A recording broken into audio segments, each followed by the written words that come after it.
And one of the people I'd mentored for many years, who lives in America now and is a CEO, actually was around at the time when I didn't get the CEO job. And we were living in Sydney. He'd flown in from New York and he said, let's have dinner.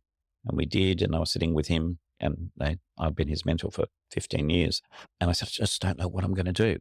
And he said, Push, so my nickname was Pushy Paulson, do what you're good at. And I said, what's that? And he said, helping people align around purpose and values. Perfect. And so I went home. My wife was away in New Zealand at the time and she was worried sick because she thought, how are we going to make a living?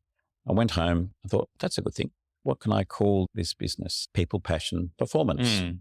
Registered it. It was free. Came back to Perth in early 2018, started pacing the streets. And if I look at what my purpose then was, I created a brochure and I created a sort of toolbox. And this is how I described it. I help leaders and emerging leaders create culture where people thrive and organization flourishes.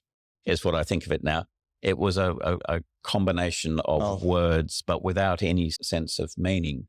And I was really lucky in that I was talking to the heads of the big consulting firms, thinking that there could be a role coming in behind them when they've done a big change process to help the leadership teams to put in place whatever it was that they'd come up with. And I was sitting with Naveen Uni, who was the head of McKinsey's in Perth.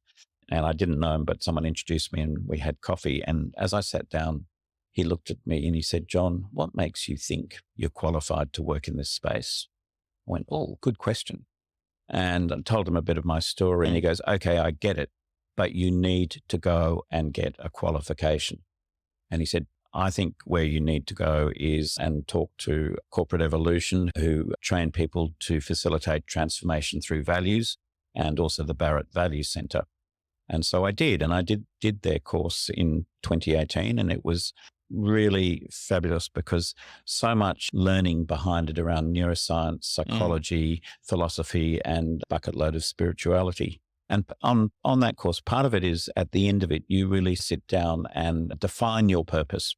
And for me, at the end of sort of 2018, it became my purpose is to help people let go of fear, step into their values and find deeper purpose, meaning and joy in what they do. Quite wordy, and actually stopped pacing the streets and having coffee with people, because what I found was people would come to me and people would recommend me. And every time I met a new client, I'd start talking to them about the Barrett values model and levels of consciousness.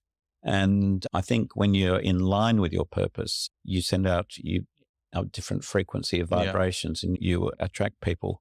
And then over the last, so it's now 20, and I've been refining the purpose and my purpose, and it's become really quite simple. And it's funny sitting here with lights.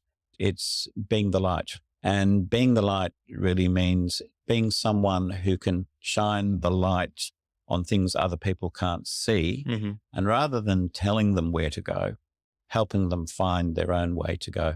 And often a big part of that is with clients who I'm coaching individually or organizations I work with. One of the number one things we do when we start is look at values and then look at purpose and then refine it.